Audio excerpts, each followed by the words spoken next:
Today we're talking about different structures to hold property in. We're going to do a deep dive into discretionary trusts, unit trusts, companies and self-managed super. I'm joined by Leah Hall from Lift Accounting. You're listening to This is Property. My name's Rachelle Kroon. Let's get into it.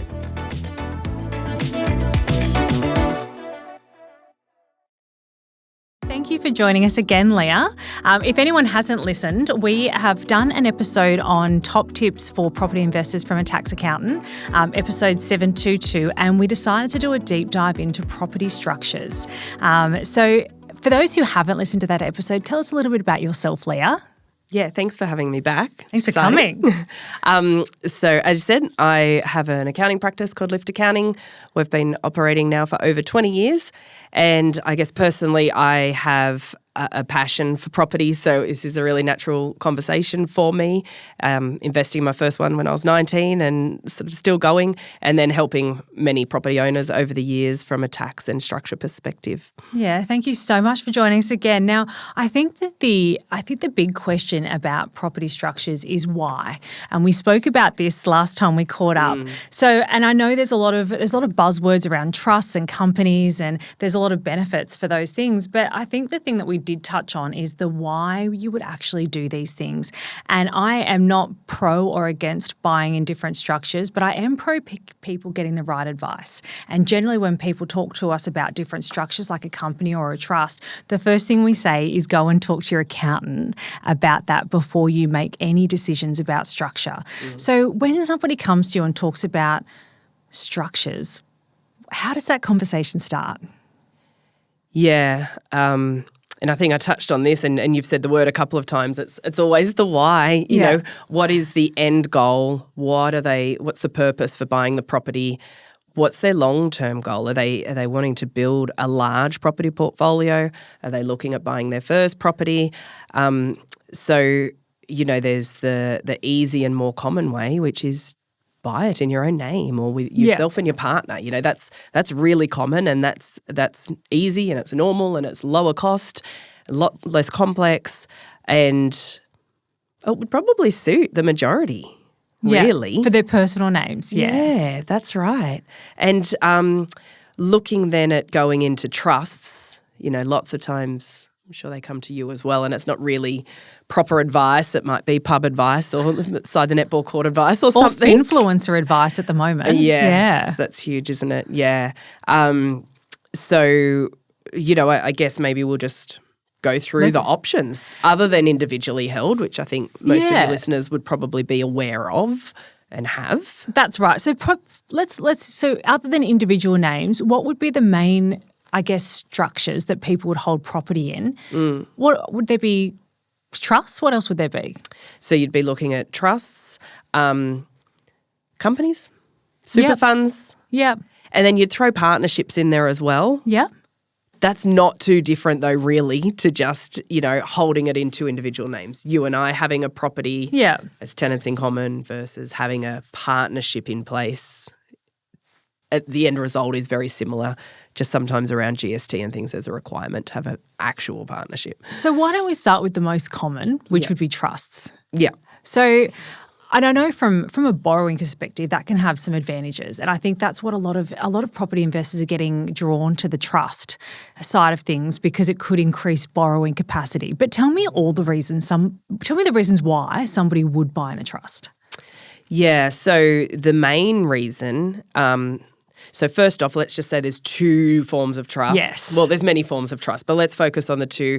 And there's a discretionary trust, which generally we'd call a family trust. Yeah, well, most family people trust. know the most common discretionary trust is a family trust. And just to break that down, it's called a discretionary trust because you've got the discretion of where you put the money. Yeah, that's exactly right. So if I set that trust up, you know, I'm the main person. I then have the discretion at the end of each year to distribute my profit to myself, to my spouse. I can go 2 generations up, and I could also go 2 generations down. Wow. To distribute any profits that trust holds. Okay. Now, those people actually should be getting the money as well. Yeah. You know, and there's all the other things, but that's the biggest benefit, is that we do have the discretion to stream that income and we can make a different election each year. Yeah, okay. So if somebody came to you and said, I'm wanting to buy a property in a trust, what's the process? Yeah, so first off, it is a conversation. Yeah. Let's jump on a Teams or something with, yourself and whoever else is involved in this purchase, and let's talk it through. And so there's the why are we buying the property? And then there's, okay, it sounded really good, what I just said before, right? It did. That's exciting. Everyone's in now, we're buying it in a trust, but let's keep breaking this down. Yeah. So we're saying we can split money as we're making profits throughout the year. That's fantastic. But if we're making a loss, so if we're negatively geared, we can't distribute the losses. Okay, and a lot of property would be negatively geared that people are buying now. That's right. Yeah. So if we simplify that, if we've spent $10,000 more holding this property than we've earned, then that $10,000 is kept in the trust until such a time the trust makes a profit. Okay. So it's not gone, it's not lost, but we're not getting the immediate tax advantages that we are if we hold that $10,000, that property, and make $10,000 loss in our own name. That's a really big attraction sometimes to people when they It buy is a big property. attraction. So it's not, the loss isn't gone forever. You can hold that loss in the trust. Yep. And let's say it's 5 or 6 years' time, the property turns and it starts to be positively geared. Is that where you can offset the Correct. the gain? Yes. Okay. That's exactly right. So if we've accumulated $10,000 of losses, the next year we make a $5,000 profit, no tax. We've still got another $5,000 of losses to move over to the following year. So it's never ending. It's there until it makes profits. It's sounding very attractive. But when I'm sending people to an accountant, so many of them come back and say, I'm doing it in my personal name. So what are the reasons that you would not buy in a family trust? So we've got land tax, which for every state is very different. And so if I'm going to speak about New South Wales, that's where I'm based. Individually, we can have, about $1 million in unimproved land value before we're paying land tax in our own names. Yep. In a discretionary trust, we have no threshold. So you'd be paying land tax from day one. Yeah. But if you're buying in Victoria, that may not be a negative because you would already be paying land tax from day one. Yeah, that's okay, right. so the state may impact those sorts of things. Yeah, okay. That's right. So it's not that you're in New South Wales, don't use a discretionary trust. Not by any means. It's just have an awareness, have an education around the decision before making the decision. So that's one of the larger costs. So I think the two biggest disadvantages are, if we're going to be in a negative geared situation for quite a period of time, then we're not getting any tax benefits up front. Yeah. So we're losing that advantage of holding a property. The second is the land tax, or it's a consideration. And then the third is it costs money to set it up and it costs money to run it. Yeah. So tell me about, what would those sort of costs be, ballpark? So old ballpark, and this is best practice. Don't want to make things too complex, but we want a trust is not a legal entity, so it must have what's called a trustee. And best practice is we should have a company as a trustee of that trust. So it's called a corporate trustee when people are saying it around town. Yeah. Yes, that's right. Yeah, so a corporate trustee is trustee for the trust. Yeah. If we were to set a structure like that up, it'll probably cost a couple of $1,000s. Okay. And then ongoing, you're then doing another tax return. That trust has a tax file number. It has to do some financial statements, has to lodge a tax return. So you could ballpark maybe every accountant's different, right? But maybe ballpark $1,500 and you've got your rental property tax return done. It's quite a bit more. So it's not something that you can do in your individual tax return now because you've got this other entity that also needs to account every year. Correct. And that's the trust. That's right. Yeah. Yeah. So, but on the flip side, another really big advantage is asset protection. Yeah, okay. Let's talk about that. How would someone be protecting their assets by buying it in a trust? So really big legal questions. So maybe we need to pull someone else into this conversation. We'll put a disclaimer that we're not giving legal advice on. Stamp that. Yeah, that's right. So the concept is that there's just layers of entities between you who may be, open to being sued or, having financial difficulties. There's a layer of protection between that with definitely having the corporate trustee, and then the entity held in the trust. Now, all the little legal bits behind it, I'll be honest, I don't really understand, but I've seen a live situation whereby I did come involved in the client sort of at the back end of their bankruptcy, and it was very large. It was through a business. There was personal injury, not to their fault, but they had to declare bankruptcy off the back of this issue in their life. And the one asset they had standing out of all of that was a residential property that they owned in Queensland via their trust with a corporate trustee. Wow. Other than super. Sorry, super should be sitting out there as well. But other than their super, that's the one asset that their solicitors got through simply because it was in a trust. Now, if that didn't have a corporate trustee to that trust, if that had an individual trustee, that may have been different. I believe so, yeah. So I made the statement before that a trust is not a separate legal entity. Yes. Okay, so when you do a land title search, which any of us can do, when you do a land title search, the corporate trustee would come up as the owner of that property on behalf of the trust. Yes, okay. So imagine we skinted out and we didn't pay that extra money to do the setup, and we were the individual. I was an individual trustee of my trust, and someone did a land title search because they were trying to get me for everything I had. It would just come straight up. Leah Hall is the owner of this property, and there's no distinguishing in that land title search to say that there's a trust involved as well. So then there's another argument to say, no, I only hold that on behalf of the trust. It's safe. You can't touch that. Yeah, okay. By having that corporate trustee, then it allows that extra level of protection. So I would say from what you've said that there's a benefit of having a trust would be asset protection as well as the ability to distribute funds to other people, as long as you set it up correctly. Yes. Yeah. Correct. And don't skimp on it. Yeah, that's great. So from a borrowing perspective, and I think there's a lot of people that can't do it for asset protection, especially in certain fields. Like if they're working in a high-risk field, there's a lot of time that people want that asset protection, and that's great. But something that's probably been really common lately, and this is something to do with, the Instagram reels of buying a trust so you can keep buying more property. A lot of people are looking at borrowing capacity.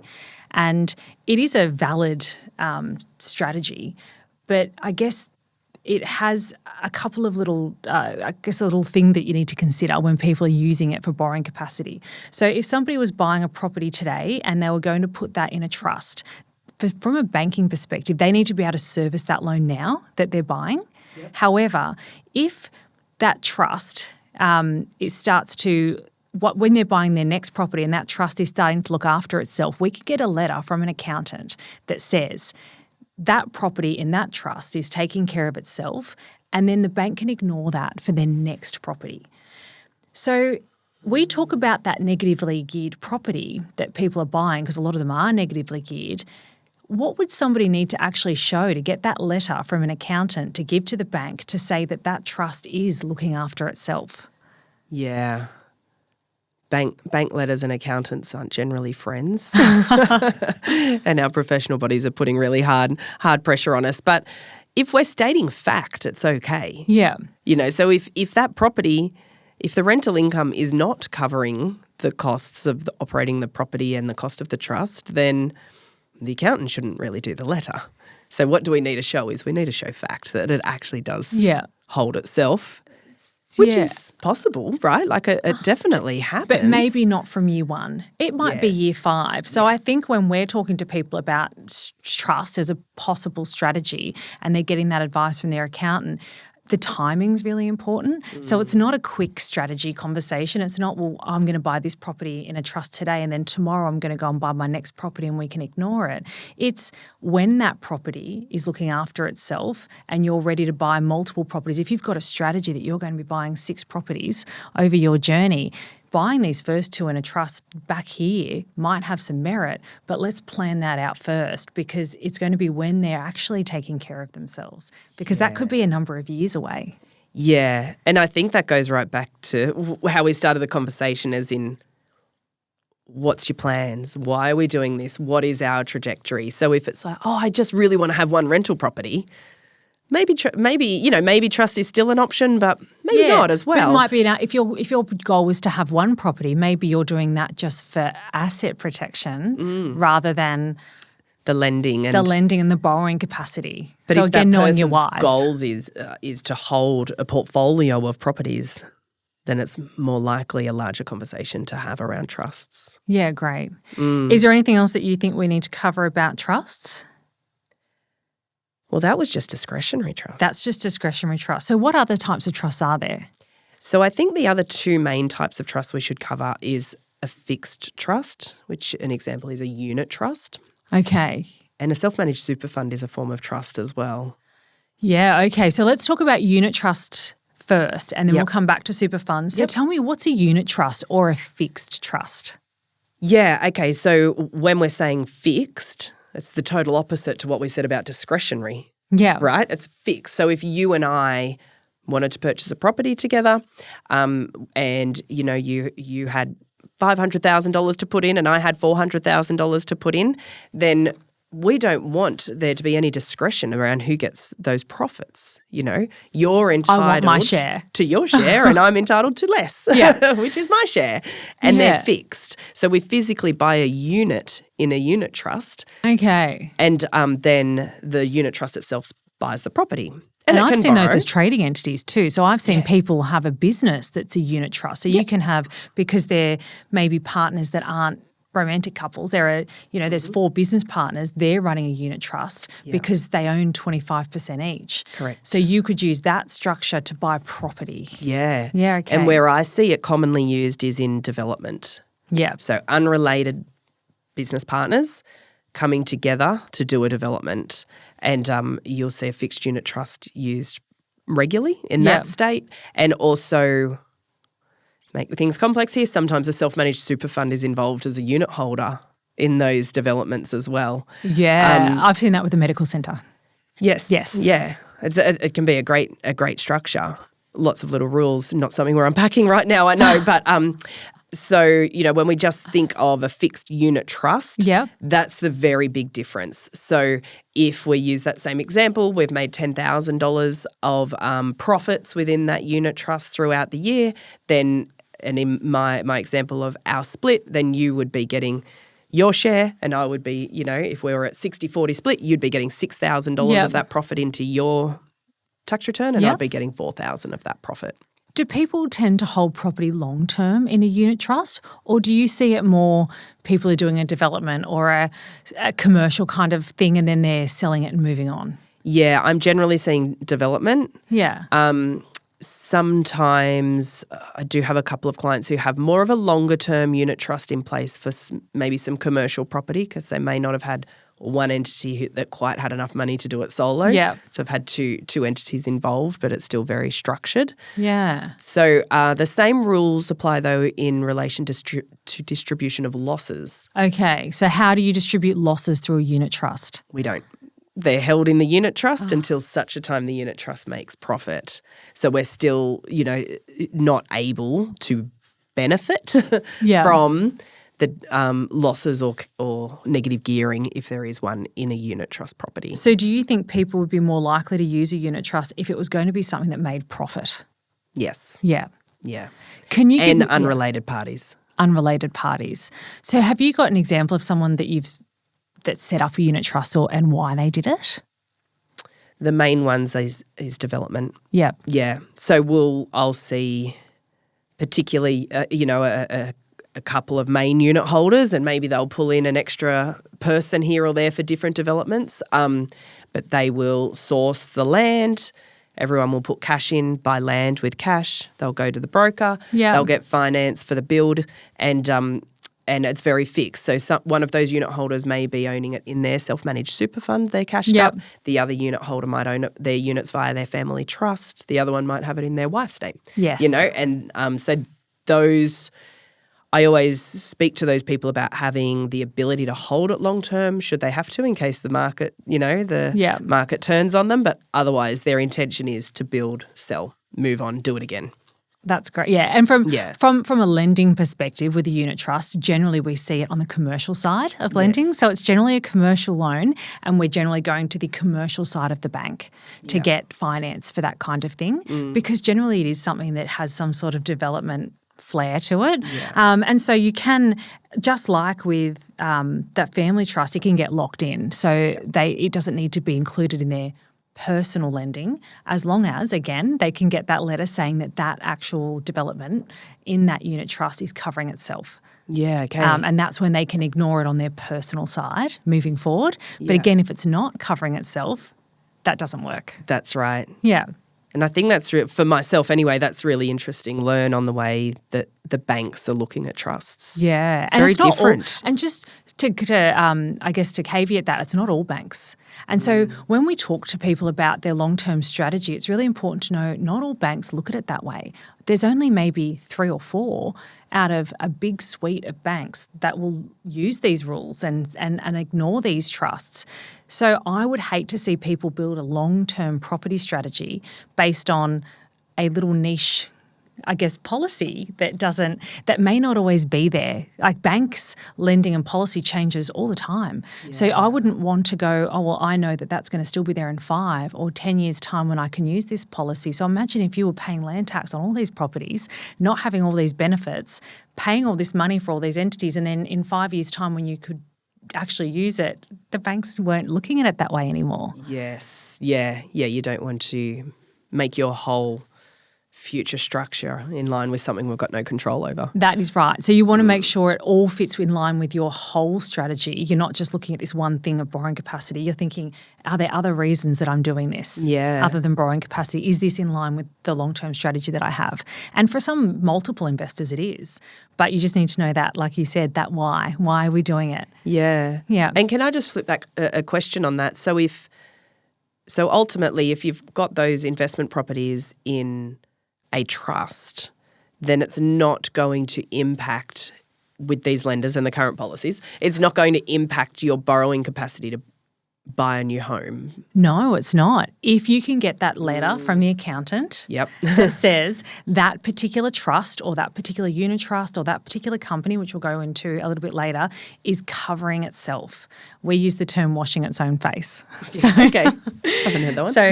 So as long as, and the accountant will generally not write that letter unless it's true and correct, because obviously there's no professional person that's going to put their own reputation at risk if it's not true. So is that property covering itself? Yes. Can I get that letter from my accountant? Yes. Well, in the current state of play, I can ignore that, and then only the stuff in my personal name gets taken into account for borrowing capacity. So when you've got clients coming and asking for those letters, that's why they want them. Yeah. Yeah. That makes sense. Yeah. But the bank's also going to hold the accountant liable if that wasn't true and correct. Yes, they are.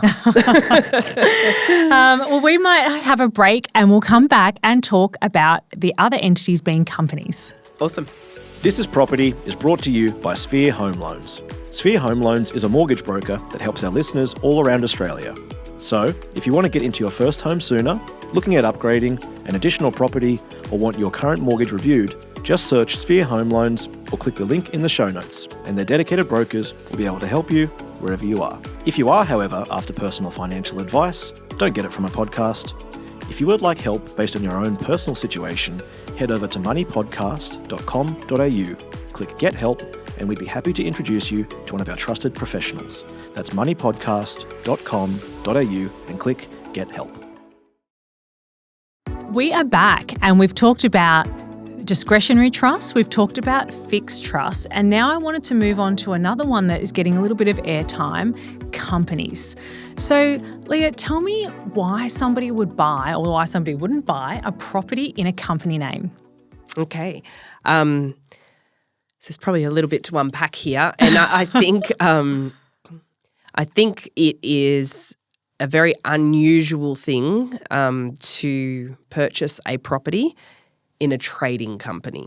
Okay, so a trading company being a company that's actually got a business that's running money through it, not just a shelf company that we've set up to buy property. Yes, that's right. So for you that would be Lift Accounting. So you're not going to go and buy a property in Lift Accounting's name? Absolutely not, no. Why? Yeah, so the reasons why on that is every business holds risk. Yeah. We can all sit here and say, well, we've got our insurances and yeah, we do. We don't intend to go out there day on day and not have a successful business or get sued. However, every trading entity has its own risks. Yes. So I think from a pure asset protection concept, it's not a great idea to hold property within a trading entity. Yeah. That's a very generalised statement. And would there be exceptions to that?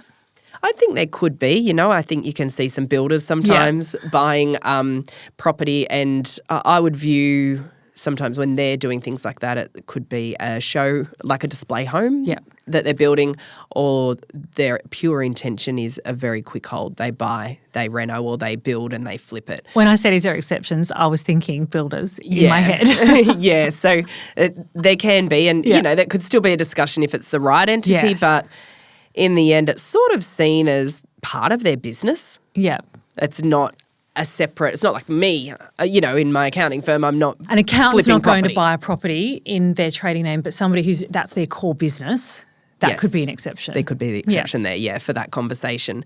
So if we just sort of park trading companies and think from an investment company. So would that be just a company that you would create just to go and buy a property in? Yeah. Now tell me why I would do that. Yeah, so again, generally my immediate reaction is like, no, it's not great. And the first reaction as to why it's not great is the 50% discount. So as most people listening would be property owners, and if we hold our property in our own name, all the trust structures that we were talking about before, and we hold that property for more than 12 months, then 50% of our gain is tax-free. So just to go back to trust, we didn't cover that. No, so we if didn't, I did we? owned a property in a family trust, discretionary trust, or a unit trust, and I hold the property for more than 12 months and then I sell it, I still get the capital gains concession. Correct. Fantastic. Yes. Okay, jump back to companies. Yes. Now, yes, but I didn't touch on that, so I apologise. Those entities definitely still access those concessions. A company does not. Okay. Okay. That's a big difference. It is a big difference, isn't it?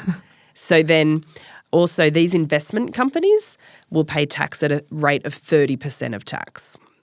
So I'm just raising that because, again, if there's any business owners like ourselves listening to this podcast, we've probably got 25% of tax in our mind. That's a trading entity tax rate for small business. So a trading entity tax rate is different to a holding company tax rate. Yes. Yep. And so if I'm having a property that I'm holding a company in and it's getting a profit, I'm going to pay tax at 30%. Correct. Which is less than I might be paying personally, though. Exactly right. Yeah. Yeah. And you know what? I got challenged pretty heavily by a client on this because I was just saying he was wanting to start building his portfolio, and he was in his early 40s at the time.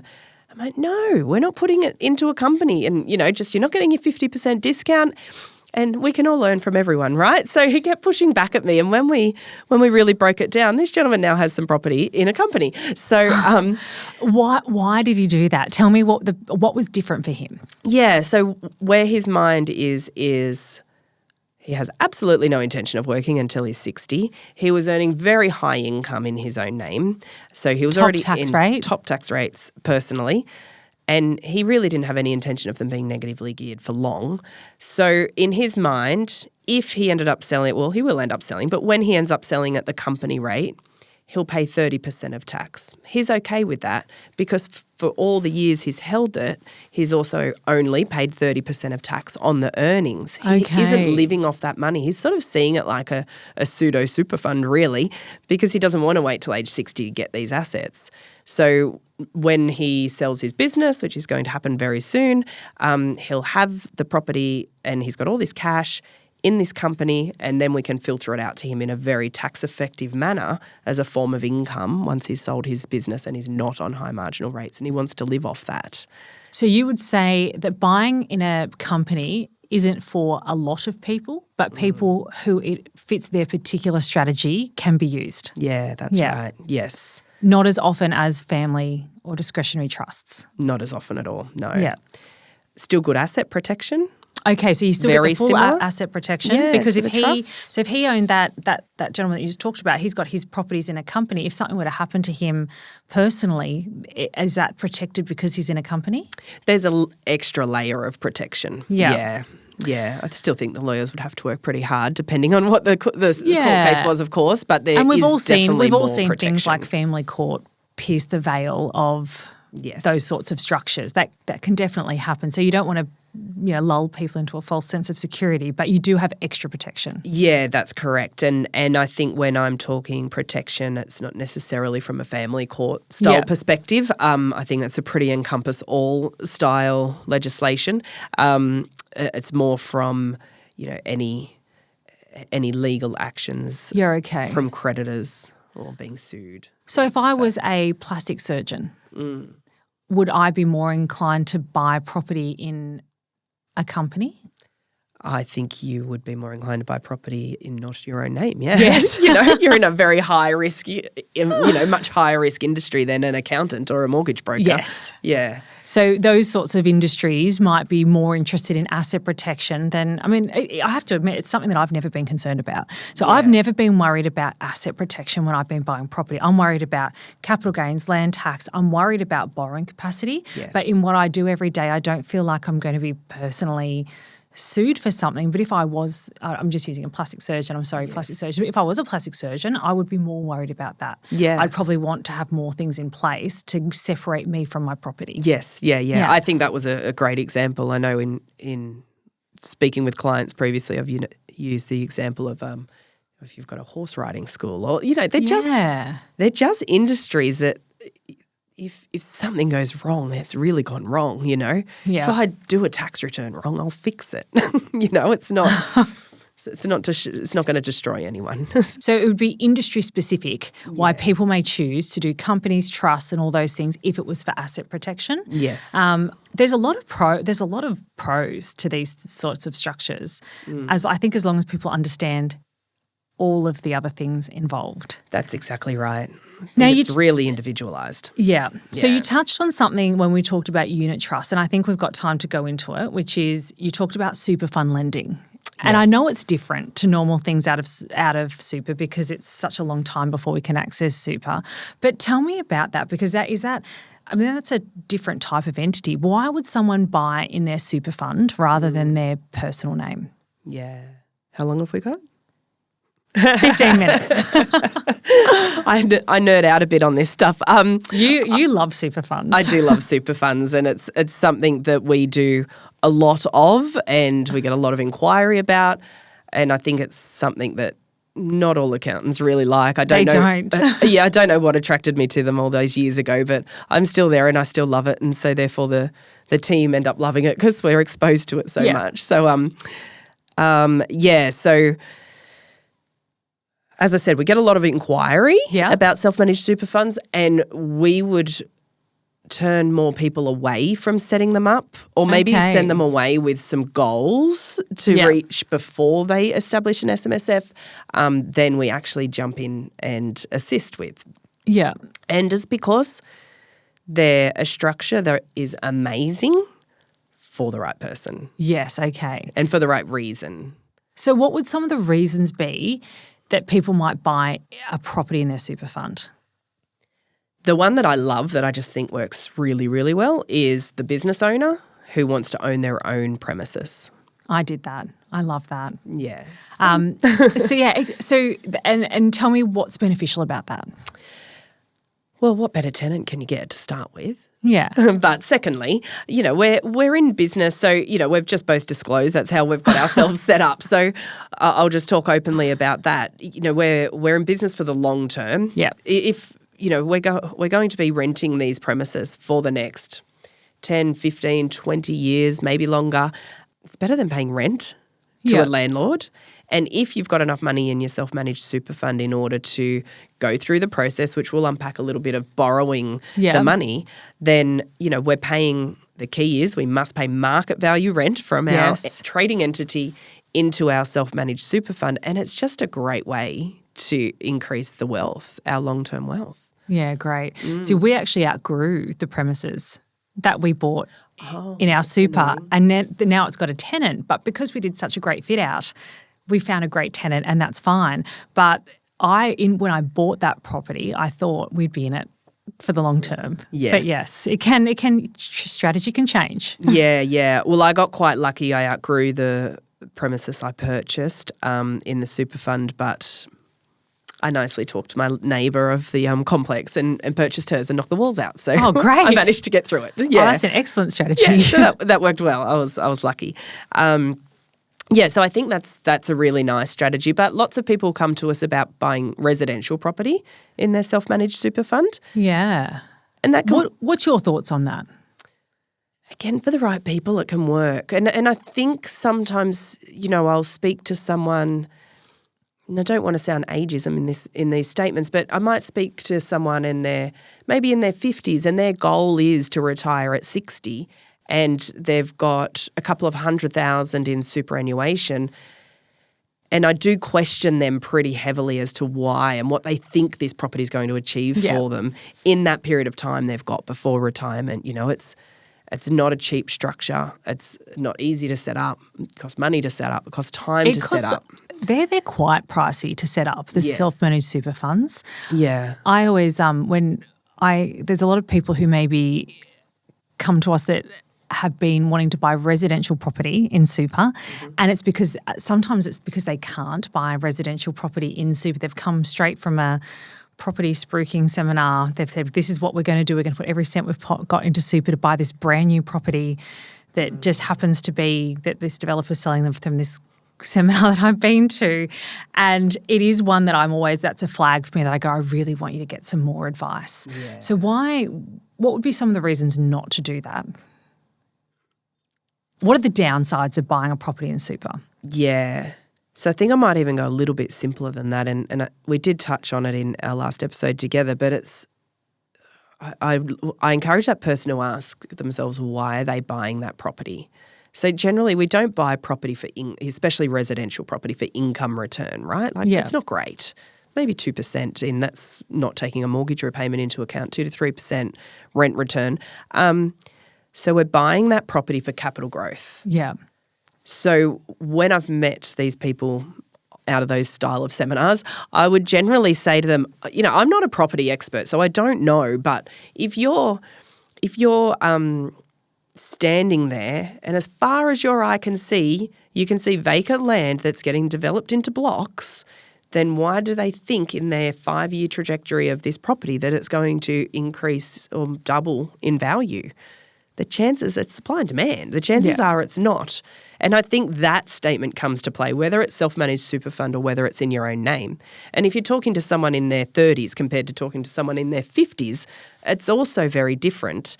So just going back to your question of the complexities then of why buy that in your self-managed super fund, again, thinking about age is, what's the intention? What do you think you're going to achieve out of that property by the time you retire? Because most of the time the reality is that you're going to have to sell it because the rental income isn't enough to live on anyway. Yeah. So you really need to look at that big picture and do they think, and it has to just be, do they truly believe that this property will increase in value or not? You know? Because I don't know. You might have 5 property experts, you'll get 5 different answers as well. So it is hard to know. And I guess if you've decided to buy a residential property in super and you've got the correct advice, then it's about what property to buy. And I think that's a different thing. Just because you've gone to some seminar that says buy this brand new property, you can buy any sort of property. It doesn't need to be new. Yes. Yeah, you most definitely can. And I guess really focusing on self-managed super funds, the restrictions around residential property in a self-managed super fund are quite strong. So you cannot have any related party living in that property, even if they pay market value rent. So you couldn't buy a property in your super fund and then lease it to your brother? No, definitely not. The scope of the ATO's related party is really quite broad, but, I can't even rent it to my uncle, Yeah. It's it's quite broad who you can't have in there, and you definitely can't use it yourself if it's a holiday house. Yeah, okay, and you're that's going a common one. Yes, really I hear common. people say that that's their plan. Yes, and they plan on living in it. So there's a lot of restrictions. The other question I do get asked a lot as well is, can I purchase my rental property that I already own my rental property?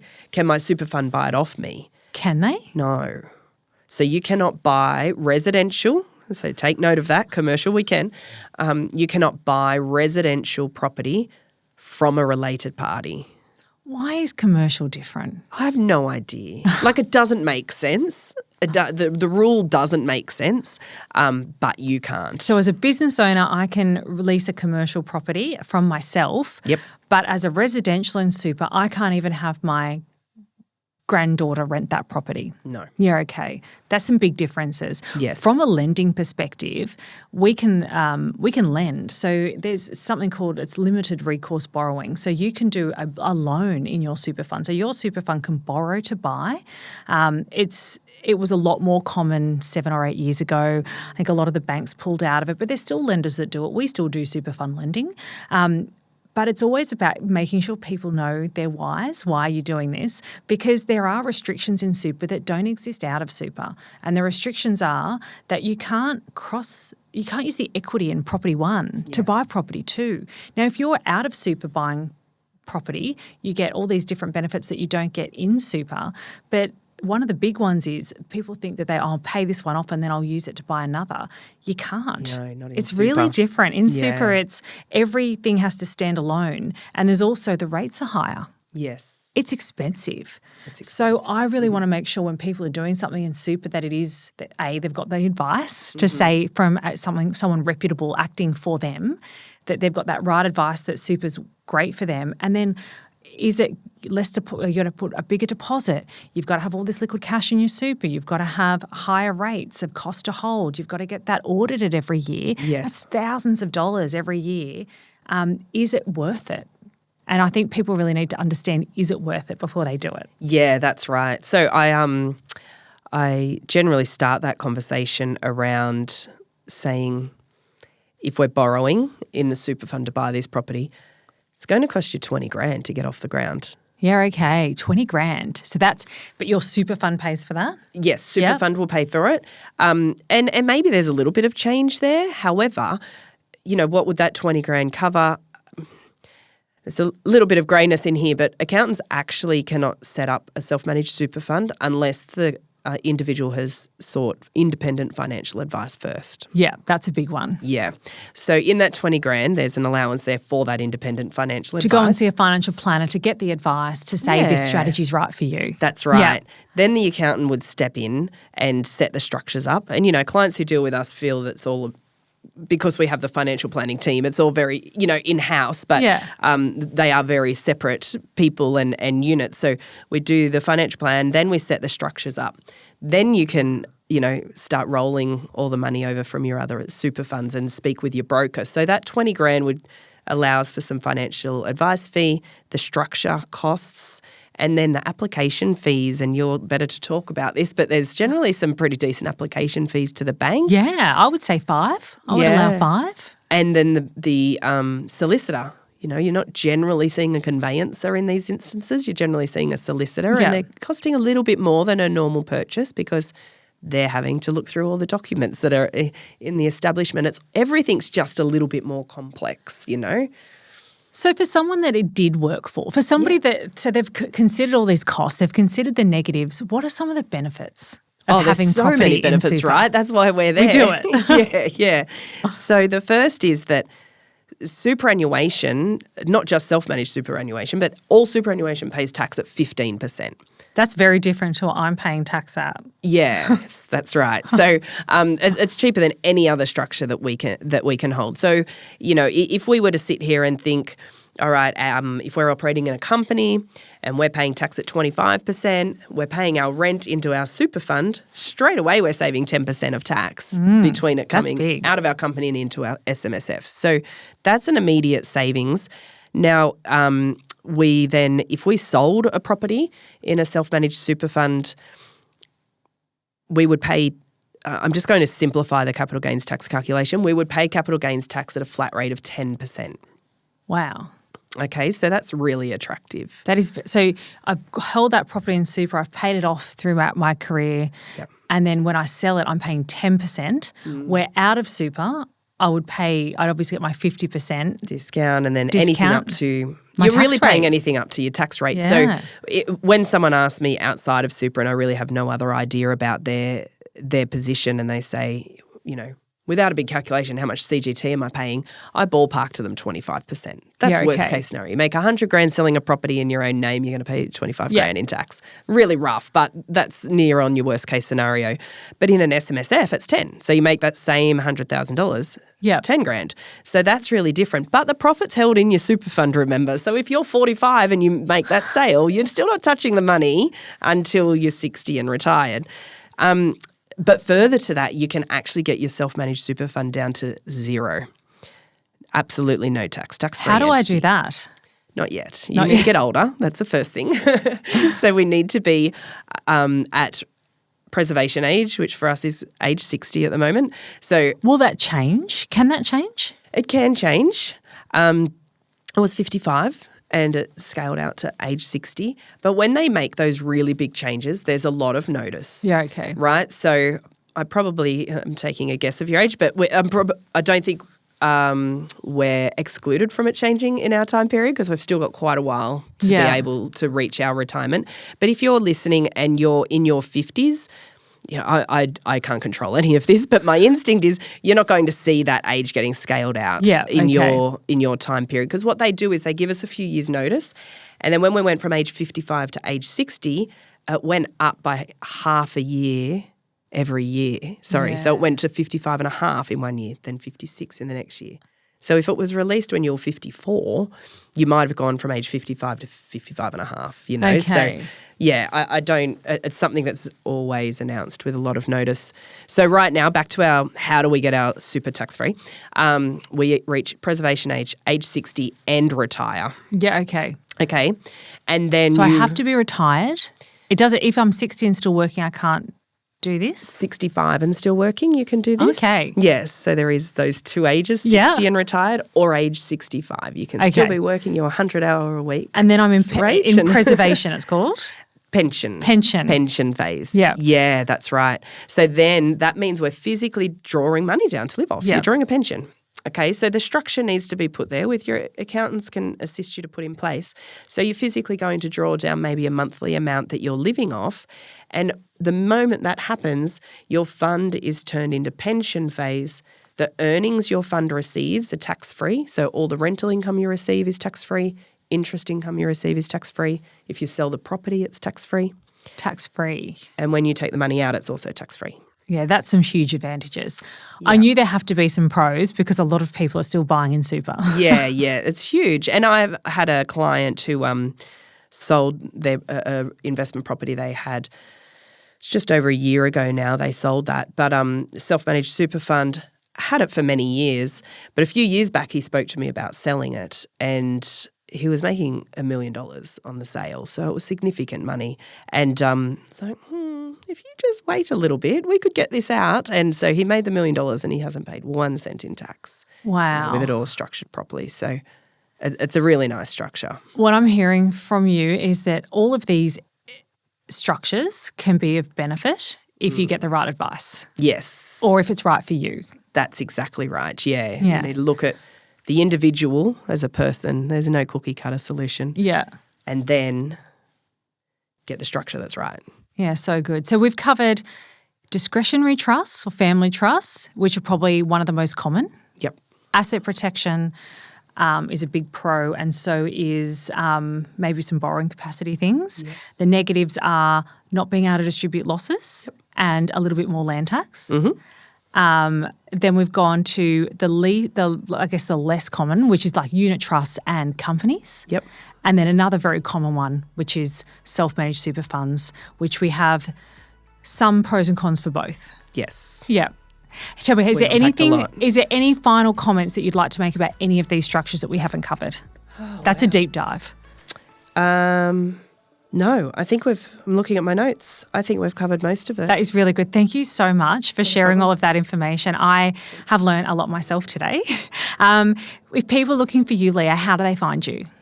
We'll pop a link into the show notes and they can contact me via that. There's already some documents there that you can download on that page for your listeners. If anyone hasn't listened to episode 722, go back and listen to it. There were some great tax tips in there for property investors. I will also put the link in the show notes to find Leah. Yeah, thanks. Thank you again for coming back. You have been listening to This is Property. I'm Rachelle Kroon and we will see you next week. Any information given in this podcast is for entertainment purposes only, and you should seek your own property advice before acting on anything you may hear in this podcast. If you want to start or advance your property education journey, John Pidgeon's book, Sort Your Property Out and Build Your Future, is available where all good books are sold, or via the link in the podcast show notes. Opinions or comments from any guests on the podcast are theirs and not those of the hosts, the publisher, or their respective license holders.